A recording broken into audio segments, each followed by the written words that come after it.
All right, so we'll try not to step on that or move it. Yeah, can we have that? Oh. Okay, there we go. All right, so here, Sarah. I'm going to bring the mic up. Okay, first and foremost, we had to give a huge shout out, by the way, to Christy Westland right there in the white sweater. She's the one. Yeah, let's give her a round of applause. So here's how I am. I have an idea. I see a vision, but I need somebody to help me. So I am always told by my wife, Sarah, to never sit around and try to design anything. She says I'm horrible at it. But yet, as like anything, it's like directions, I always think I'm going to be good at it, right? I'm going to be good at it. And then I send somebody and they say, no. I say, hours. In matters of 15 minutes, this is what Christy takes from my scribbles and creates this. I loved it. So she's the one who created the pins for us. So if you know anybody who wants a pin, they're $5. You can pay her. And then she also went one step further, and she'll show them to you. She made T-shirts. Okay? And what we'd like to do eventually, I gotta get done, is make flag. Because I'd like to make sure that we can bring our flags and such to our events. But she actually made T-shirts as well.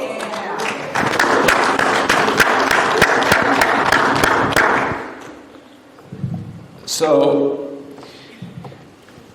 hey, do you want? I always said if you that. Want to use this, man. Okay. Then you don't hit the HDMI. So, I always said that when we go to our events, like to county boards, school boards, and things like that, we need to be able to identify in the room who's part of the movement. Most people aren't going to know what this is, what people involved do. It allows us then to be incognito when we go into places, and the more pins that they see in the audience, even when they try to silence us, like in Somerset, when they said we couldn't speak, we held signs up, which made the board go crazy. We also wore our pins, which made them go crazy. We made them go crazy while they sat there. So the movement can scare them when they can look out and they can see it. It's a small price to pay to do it. Again, Christy Westland basically took the leap of faith. I paid for all the first ones to get them produced. But she's got some really good ideas, and if we can think about doing the shirts and the pins, that's fantastic, okay? So that's first on the Join the Movement symbol. Okay, so like I said before, JTM is a decentralized organization with no centralized leadership, no membership, and as an idea. The idea becomes the reality based on the American experience of the U.S. citizen. So that is essentially what this is. A decentralized organization becomes very, very, very dangerous because no leader and no authoritarian group can ever put us in a box. They don't know where we're coming from. That's a really important weapon. These are the people in Somerset that we recently went up against in the contest. And the president of it, I actually had submitted a complaint letter to that board, which is now being litigated currently. In today's Star Observer, I did not ask to have the letter published, but somebody put it in there.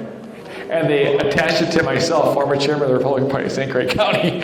Anyway, it's in the letter to the editor, as well as a thank you to Brady Penfield for the meet and greet we had the other day. So if you want, pick up a Star Observer, read it. The complaint letter is in there. Most people already saw it on Facebook because it went viral on Facebook as well.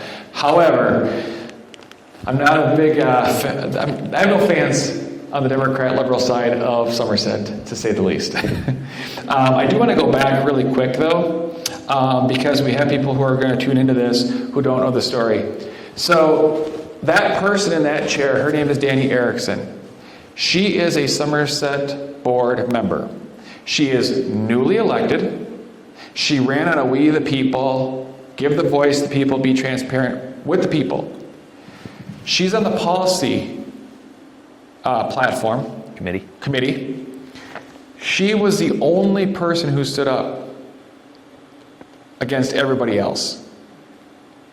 So if people sit here tonight or watch this and don't think that you as an individual can spark something in America today, take Danny Erickson's example as being a person who stood there, ridiculed, told there's no way that you can stop Title IX, but she believed in it. She contacted Scott and I. Scott and I got involved. We helped her. You helped her. So, the reason why we got the victory in Somerset was because somebody had an idea, didn't give up on the idea, and started a movement. Then I'm looking back at the coach over there, who went viral on Moms for Liberty, was just a warrior. But she motivated Dave to get in the arena, something that he didn't want to do. We have a couple people here on school boards tonight who will have come up and speak of their experiences, obviously. But I just want to point that out on that slide of take Danny Erickson as an example. One person can make a difference in a community.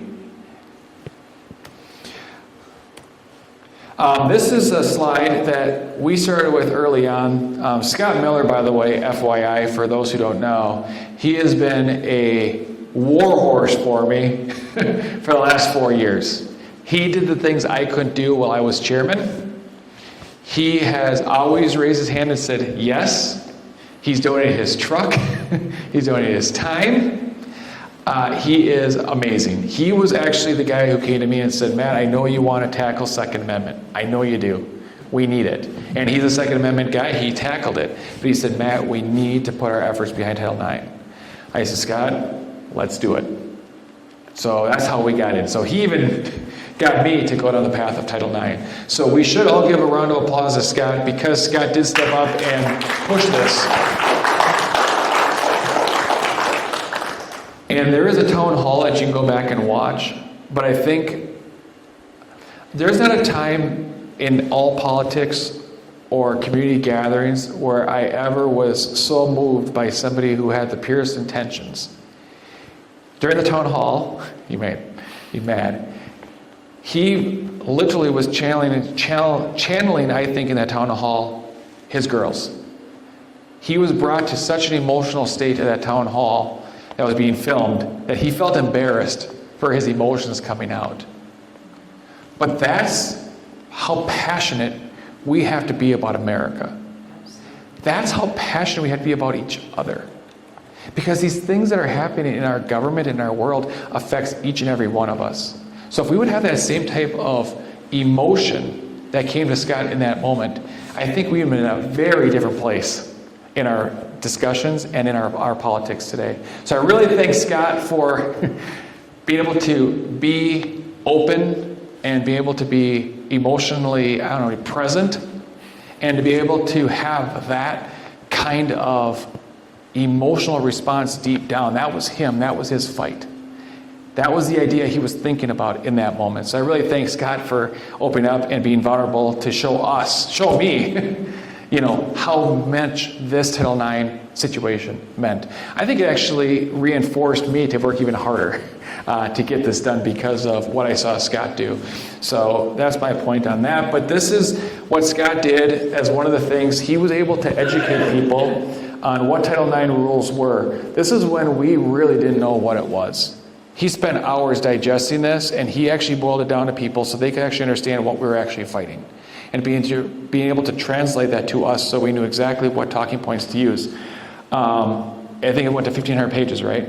Title IX? Yeah. Title IX went to 1,500 pages under the Biden administration last April. That's insane in comparison to what it was before. It was unconstitutional because it was just basically the Biden administration's executive order, but it expanded protection for LGBTQ. Obviously, that ended up opening up a big Pandora's box on this. The definition of sexual assault, the no live hearings, the equitable grievance procedures, and the transgender and non-binary protections. So this stuff is really heavy stuff. And instead of tailoring this from kindergarten through and college, they basically took one thing and lumped it together. Basically kindergarten through 12th, all the way up into college. That's a huge problem. Huge problem. But this was really hard to communicate to people so they could understand it. But once they heard it a few times, watched the videos, they really came to it. And you're going to hear a personal testimonial tonight on something like that in Somerset. So Scott is going to give us a quick update on the different school boards. They're not all on here. I said the list goes on, but he's going to kind of give you a rundown of what's happened, like a five-minute rundown on this. All right, thanks, Matt. All right. Yes, this topic gets me a little emotional, especially if you haven't seen the 3-minute video that talks about what Title IX was and where it came from in 1972 moving forward. You need to watch that. I have a lot of information out on educatedelectorate.org. That video is out there, a lot of other stuff that talks about this being unlawful, kind of messaging and board contacts, trying to add to it every day. But yeah, so it's, I just want to kind of walk back, talk a little bit about the Join the Movement as a whole. Matt talked about it, and what I want to say is, you know, we're meeting here in Wilson, but if you're sitting out there in the audience and or watching this now or in the future online, what we need to do is you create your little group wherever you're at, and then we come to you with, whether it be a municipal problem, a county problem, a school board problem, right? And we help with the resources, the ideas of how you would look at it, and we'll come to you and help. You know, you bring a group of people together. It's all about the people coming together to take on their governments that have been used to the people not being there. We elect people. We thought we elected them to do what we want, but if we're not involved in their lives as a governing official, they don't do what we want, if that makes sense. So we've all thought that we could elect them, put our head in the sand, and they would do what we want. But if, you know, you just reference that back to your kid, right? If you, you know, give them something and tell them not to do it and then walk away, they're likely going to do it, right? So we just, as a large collective of communities, we need to build little communities that keep our elected officials accountable. We don't have to be nasty to them, but at the end of the day, what I'm seeing a lot is that our elected officials are not educated on what their role is, right? Especially at the school board level, and I would even say, even at the county level, like the administrators for so long have ran roughshod over the boards. So they think they take a lot of their direction from the boards. Well, the board, or from the administration, whereas the boards need to, they're there to regulate the school, they're there to regulate the superintendent, you know, the board is there to regulate the whole administration at the county level, right? So, but if we're not a part of that conversation, it's hard for them to do what's right. Because what happens is legal counsel and or administratively, they hand them documents and say, well, this is what it is, this is what it is, you got to do this. It's federal law, right? It's federal law. I mean, how many times, Matt, have we heard that Title IX's been federal law, so you just got to do it? Yep. Like, it's federal law. All the time. It's like, well, first off, it's unlawful how it was created, the revisions, and then secondly, you know, just because it's federal law, if it's unlawful or unconstitutional, you don't have to do anything, right? That's why we took an oath. That's why the oath means something. But only the people can hold them, I guess, and then we the people have to hold them accountable. Otherwise, they're going to go with what's easy, and that's the legal counsel saying, this is what you got to do. It's federal law. That's what they're doing all day long. So that's where we're at, and I hope, you know, over time we're going to have little groups pop up in every community, and we'll work together as a larger organization to share resources. But if we don't take care of our own little communities, we're never going to take back our federal government. But I think we're going to get there at some point. But in order to get there, we have to take back our local governments and then we'll eventually take back our state governments to a point where they actually represent the people and not just hand out money and, like kind of like celebrities. Anybody feel like they're just like celebrities? They got to take pictures and show them, hey, I was at this group. Like that's not what we hired them to do, is go around and send us Facebook pictures at events, right? We want information. One of the most disappointing things after being engaged is the lack of information. And that's why I try to be, some people probably don't like that I'm out talking and open, transparent about my thoughts, but I want people to give me feedback as well, right? As a board member in Baldwin, I want people to tell me when they don't agree with me, or maybe I'm missing something, right? So I want that feedback as much as I want to try to help, generally speaking, in the general public. So with that said. Well, Scott, just so you know, you are an elected official at Baldwin, right? Yeah, so I was elected to the Baldwin-Woodville School District Board in April. So yeah, I'm on the board. I've been in 3 meetings now, plus some committee work. So yeah, it's a new experience, enjoying it so far, and I just, that's why I'm here today. That's why I'm on the board, trying to make a difference. But overall, if we're going to change the direction of our country, it has to come from the people. So I'm going to give you some updates. This isn't all the list that you see. It's not all the school boards here in St. Croix County, but I'm going to walk through. So for the record, make sure you thank these are the boards that you should make sure you thank, because they've either done nothing with it, realizing that it's been tabled or realizing that it's enjoined, it's unlawful. So Baldwin Woodville, Hudson, St. Croix Central, Somerset, and Osceola have tabled it and or done nothing with it and haven't brought it forward.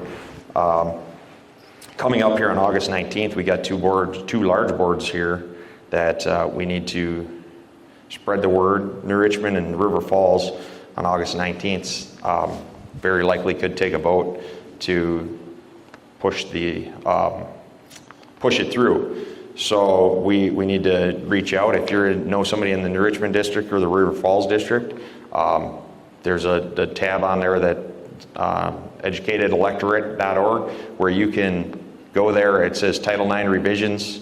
You send them that. There's a whole lot of different information on there.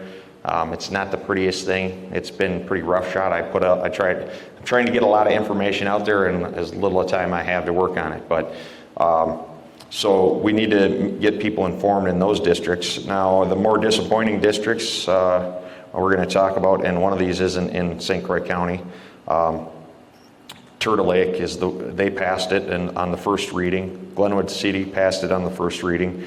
Amory was just expedited years ago here, and they already have it in their policy. Ellsworth passed it on July 8th. Elmwood passed it June 17th. Boyceville, to Boyceville's credit, they did have multiple readings. But it comes back to that, like, if you go and read the documents that these people were handed in these meetings, it talks, the legal counsels in these boards are just, I don't know. I don't even have a good descriptive for it. It's just, they are not doing anything but protecting their pocketbooks, because they should be, so the Title IX, the biggest, easiest way to shut this thing down is Title IX was created for women and to protect women and girls. And what the rewrite, the 1,500 pages, is the complete opposite of that, right? These lawyers aren't acknowledging that it was unlawfully written. And then when you talk about the injunction, they are not talking about the injunction. I literally listened to the Somerset lawyer, who is actually the lawyer at our legal counsel at Glenwood City, literally when was asked about the injunction, was like, well, yeah, it's enjoined, but we don't really, the way it was done, we don't think it's going to stand. And it's like, well, it's still enjoined. So you should be telling the board that it's currently enjoined based off the Moms of Liberty stuff. Their board was enjoined in the lawsuit. But because they have an agenda or their pocketbooks or some reason, they are not doing it. So I give them credit for having multiple readings and not just passing it on the first reading, as you've heard multiple other ones did. One thing I want to point out for my friends in Glenwood City, Glenwood City, your agenda didn't come out till sometime late on a Friday, and the meeting was on Monday. So your 1,500-page policy that they were voted yes on Monday, I guarantee you nobody read it. All they did was got handed the propaganda paperwork from the superintendent and legal counsel, and I have read through it, and it's, you know, all warm and fuzzy and voted through. So anyway, so that's kind of a recap of the schools here in St. Croix County, among other ones. And if you're outside of St. Croix County, reach out. I will gladly. Quick question. All these school districts that have passed this without reading it or done a first reading, their lawyers are telling them to override a federal court injunction and just go ahead and implement it locally, even though there's an injunction nationwide, right? Yeah. So that's the sad part is there's an injunction, but they can do it. The school board can pass it and push it through. It's not unlawful. So that process, they can go through that process. So you would, and the next slide actually. What's that? Oh, yeah. So from the meeting that we were at, when I think his name was Trevor, I think is his name, Trevor, the lawyer, huh? Oh, at the Somerset board? Yeah. It was at the first one that we had. They brought the lawyer in, and I think his name is Trevor. And don't quote me on that. You can look up. Yeah, it's Trevor. Yeah, it's Trevor. He did not want to say either way. He said the Kansas ruling came out, but there was no guidance. He said, I, as a lawyer, can only suggest and try to make sure that I protect you, but you as a board have to decide. So he was really open-ended, and he did not know what the Kansas ruling was. He didn't read the Kansas ruling. He said he scanned it. Did you go to law school? Well, so so what happens in these school boards, just like what we learned with the county board, because when the masking and the public health officer came up, the lawyer was there being the hand of Madison. We need you to get this through. That's what his job was. The school boards understand they represent multiple school boards. So it's their best interest to make sure this stuff gets passed. Because if they fall short and not effective of passing what the so-called agenda is, eventually they're going to not be the lawyer for these places. So they have a financial stake at this, and that's why refugee resettlement. It wasn't the board that I was fighting. I was fighting 4 lawyers. I found out that I was fighting the lawyers in that room, not the representatives. So that's a huge problem. I think we should bring up the 2 people from Glenwood City and then from public comment. Yeah. At the Yep. 15th. I think Yeah, Chris tells them now. Yeah, one last thing. So just in regards to that comment though, yeah, we at the New Richmond River Falls, they can pass it. They can come up on the 19th if the people of New Richmond and River Falls do not raise the issue and tell them, hey, it's enjoined, they can do it and it's no big deal. Like, I mean, it is what it is. It's just going to flow through like normal. But the other piece is that I left out is the ones that have passed it. You know, if you're in those districts, Turtle Lake, Glenwood City, Amory, Ellsworth, Elmwood, Boyceville, and I'll post other ones as I'm aware of them. We need to be, as the people of the district, need to be going back and saying, hey, I want to know which ones who read the 1,500 pages. I guarantee you none of them did, but they just took the document that was handed to them by the admin or the lawyers, and they passed it based on that. They didn't read the 1,500 pages, or they didn't even. I guarantee they didn't even go out and read any contradicting measures on it. So with that said, yeah. So we got, and I left Spring Valley off this list. I did, didn't I? Spring Valley tabled it at one point. It's kind of, or not tabled it, but it's kind of. Yeah, here. What? Mindy will come up here and she'll comment. She'll tell us all the details on Spring Valley because Mindy's been a fighter. Thanks, Scott. I wasn't expecting to speak tonight, but I'm just a community member in Spring Valley, and really similar to everything that Scott has said has been the case in Spring Valley as well. Our board received the 24-page policy based on the 1,500 pages. 24-page policy. Less than 24 hours before asking to have the first reading of it. Fortunately, at that time, they pushed it up a little bit. But very similar issues. A really short amount of time to review things that are really complicated and not having an opportunity to be able to have the time to do due diligence with it or seek other resources on it, like Scott had said too. So that's a huge problem.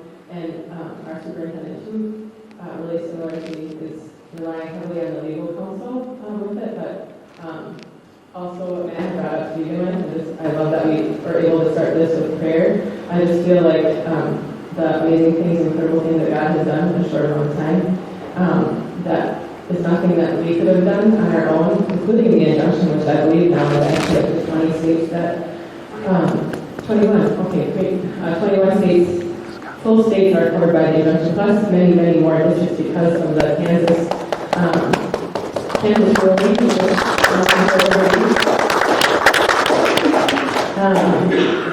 So those things, we did not have those on June 30th and July 1st. So fortunately, or unfortunately, I guess, prior to this, there have been several other things, SEL curriculum being one of them last year, that my friend who was on the board at the time and I met and spoke with the superintendent and our board, and also some of the mental health resources that have pornographic material in them and are undermining parental rights. Our school board, together with our superintendent, have said no to them in the past. So because of that, though, there has been an awakening in our community, so we've been able to share that information with people, and so we were able to do that. So at the first reading, we did have, our community is about 1,300, had 75 people show up to that reading, and we had an organized effort, 14 speakers, one after another, to be able to address all the different issues with it, and we also had 6 additional speakers that basically stood up and said what they said we agree with. There was one speaker to the other side. So that was really awesome to be able to have that support, and there was supposed to be a vote and a separate reading on July 17th. But I wrote a letter on July 16th, our superintendent had been on vacation, requesting that he rescind his recommendation to the board, or the board vote no on it. And within 24 hours, 150 community members were willing to sign their name on that. So and he suggested, he recommended to the board that they hold the vote due to that. Not realizing at the time, I think, that they were not going to be able to get the vote, have the vote on July 31st, which was the next special board meeting. So the next best thing would probably be to pass the training material, so he recommended that instead. And again, praise God, one of our board members didn't show up, but 3 of them voted to table passing the training materials, related training materials, so the superintendent was suggesting passing the training materials related to it in hopes that it would be the most legally protective mechanism, I guess, to show that it worked and pretend they're doing it. So our board voted 3-2 to table it, and so there will potentially be a vote on August 21st, but I think we have a lot of community members, so again, I praise people are awakening to this and realizing that this is happening, so I think there will be a lot of people in attendance at that meeting, and so continuing to pray that God would make the way. So I'm super grateful for Scott and for all the people, all the other school boards that have been awakened to this. I really do think that many just did not know that they just finally The ones that passed it, I believe, don't know anything about passed the of ramifications. the true implications for that. So I'm really grateful that there are a lot of people that the parents that are awakened that have been done. So thank you. Mindy, before you leave, can you for the viewers who are watching this, can you share how they could contact somebody in that If they're school in district your to kind of more information? Oh, Yourself sure. or whom? My contact information? Okay. Yeah, you can contact me, Mindy Connors. My email is mindylou, MINDY, LOU,